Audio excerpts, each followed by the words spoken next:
윤석열 내란 수계 혐의, 내란 우두머리 혐의 재판 결심 공판이 진행이 되고 있습니다. 특검이 이제 구형을 합니다. 일단은 정구승 변호사 어떻게 예상하십니까? 당연히 이거는 당 위로서도 사형을 구형해야 된다고 생각을 합니다. 당 위. 왜냐하면 일단 뭐 내란죄 같은 경우에는 양형 기준이 없습니다.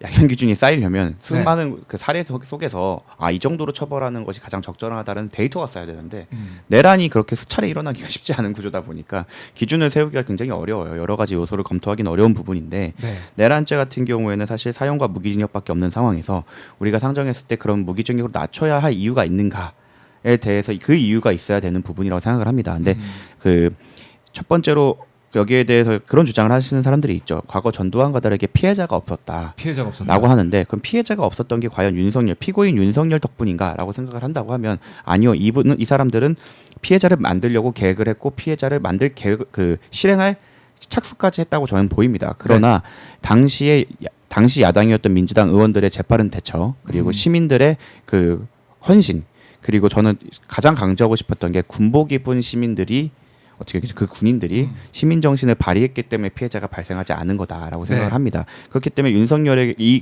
피해자가 발생하지 않았다는 그 결과를 윤석열에게 혜택으로 돌리기에는 이거는 적절하지 않다라고 생각을 하고 그 이후에 뭐 구금 시설이나 아니면 고문 아니면 정말로 살해를 하려고 처리를 하려고 했던 사정까지 생각을 한다면 이 부분을 고려했을 때는 결코 피해자가 없다는 것이 윤석열에 위한 변호가 될 수 없다. 따라서 그렇지 않다면 지금까지 반성하지 아니하고 책임을 돌리고 있고 그 이후에도 영구집권은 사실상 꿈꿔왔던 게 아닌가라는 점을 고려를 한다면 당연히 사형이 구형돼야 된다고 생각합니다. 네, 사형이 구형이 돼야 된다. 많은 분들께서 공감을 하실 것 같고 강혜경 씨도 보시면서 윤석열의 재판에 나온 이 모습들 또 김건희가 조사받고 이런 모습을 다 이제 보셨을 것 같은데 어떤 뭐 종합적인 평가 어떤 생각하셨습니까? 그 윤석열 씨, 김건희 씨 재판도 봤지만 제가 김정선 씨, 명태균 씨 재판에 증인도 갔었습니다. 근데 한결같이 네 사람이 똑같습니다. 본인 잘못한 건 반성도 하나도 안 하고 다 이제 부하 직원 이게 본인이 그 공통점이군요. 지시를 했던 사람들한테 다 떠넘기고 나는 아무 죄 없어 무죄를 주장하고 있더라고요. 그거 보면서 참 답답했습니다. 그러니까 어떻게 보면은 명태균, 김영선 강혜경 씨한테 뭐 책임을 떠넘기려는 그런 행태가 계속 보였을 테니 참 착잡하고 슬펐을 것 같아요. 제가 봤을 때는. 실제로 강혜경 씨는 초반에는 명태균 씨에 대한 개인적인 공격이나 이런 걸 전혀 안 했어요. 그러니까 자기의 상사에 대한 거고 오랫동안 인연이 있었기 때문에 거기에 대한 다소간의 리스펙이 있었는데 놀랍게도 같은 세월을 같이 보냈던 김영선 씨와 명태균 씨는 거리낌 없이 강혜경 씨에 대한 인적 공격을 엄청 하고 있더라고요. 그래서 여기서 나오는 차이가 아닌가. 한 명은 공익제보자가 되어서 사람들에게 진실을 알리고 있고 두 명은 남아서 자신의 죄를 부인하면서 이제 차가운 바닥에서 찬물 샤워를 하실 날이 멀지 않았다. 그렇지 않았다.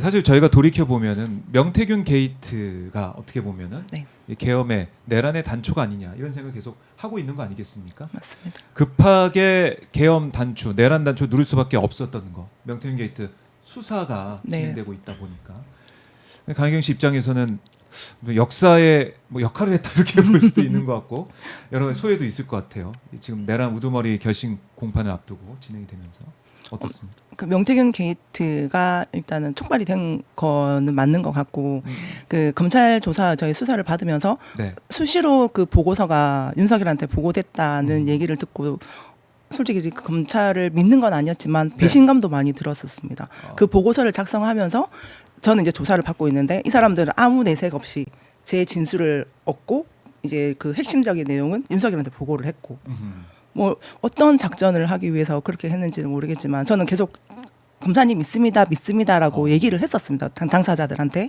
그리고 위에서 이제 억압이 들어오든 위압이 들어오든지 이제 거기에 휘말리지 마시고 꼭 진실을 밝혀달라까지 당부를 드렸었는데 밑에 이제 그 일반 이제 검사들은 열심히 조사를 했었습니다. 하셨는데 위에서는 그 지검장이라는 사람은 다른 길을 택해서 좀 일단 배신감도 많이 들었습니다.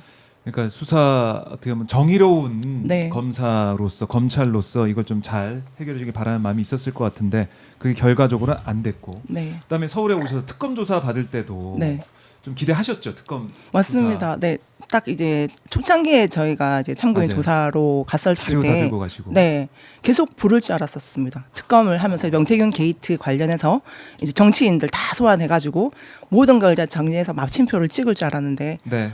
마침표는커녕 일단 뭐 김건희, 윤석열, 오세훈, 김영선, 명태균까지만 일단은 여기까지만. 정리가 돼서 일단 2차 특검이 이제 출범이 된다 하더라도 이게 마침표로 끝날 수 있을까라는 의문도 많이 들고 아까 그 변호사님께서 말씀하셨던 게 네. 명태균 게이트는 별도로 조사팀이 꾸려져야 된다고 저는 생각을 합니다. 그 저희가 창원지검에서 믿습니다 했던 그 검사님이 네. 중앙지검에서도 계셨고 그래서 그때도 믿습니다를 했고 그분이 네. 특검에 갔어도 그대로 계셨습니다. 그러니까 저는 뭐 개인에 대해서 비난하고 싶은 마음은 없고 그분은 열심히 했다고 생각하는데 네. 조사가 마치는 과정 정도가 되면 그 저도 이제 법무관으로 검찰에 있었으니까 메신저로 뭔가 지시를 받는 모습이 역력하게 보였습니다.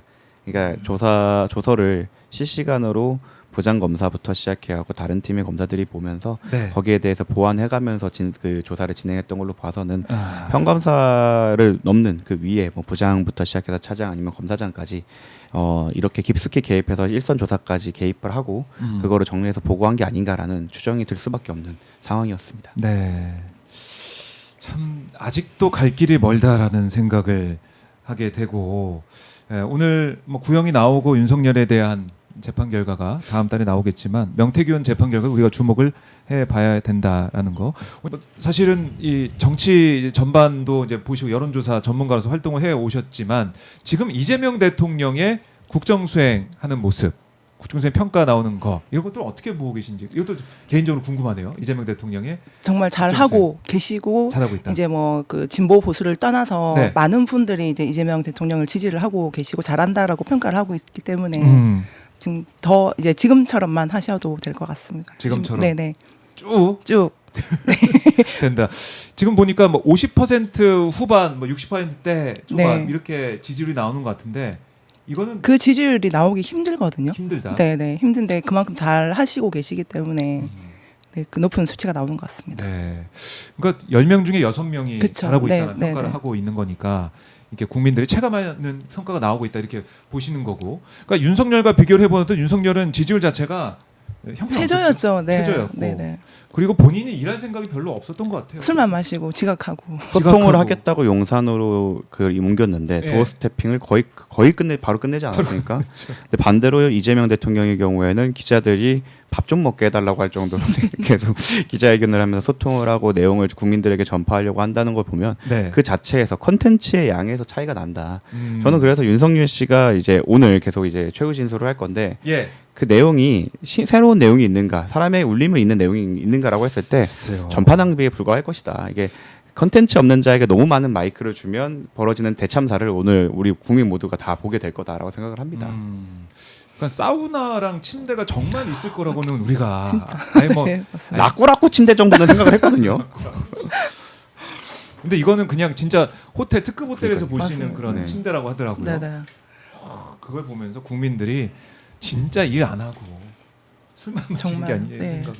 창원은 어떻게 보면 PK 지역 뭐 혐지라고 하잖아요. 민주당 네 쪽에서는 맞습니다. 어때요, 근데 여론 분위기가? 근데 창원 지역도 약간 성향이 좀 나눠져 있습니다. 아 그렇죠. 지역 네 지역 구마다 예, 구마다 맞아요. 좀 나눠져 있는데 예. 지금 그 보수 쪽에 나오는 사람들을 욕하는 사람들이 많습니다. 지금 이제 그러니까 그 창원시 같은 경우에도 지금 보수 쪽에서 이제 이런 사람들은 나오면 안 되는데라고 판단하는 사람들도 많고 네. 지금 오히려 이재명 대통령이 국정 운영을 잘한다라고 생각을 하는 사람들이 꽤 많습니다. 아, 네. 이제 국민의 알 권리를 많이 지금 보여주고 계시지 않습니까? 네. 소통도 많이 하고 소통도 계시고. 많이 하고. 네네. 그러니까 너무 이제 비교가 되는 국정 운영이기 때문에 거기에 대한 평가가 나오는 게 아닌가. 창원의 민심도 달라지고 있다라는 거고.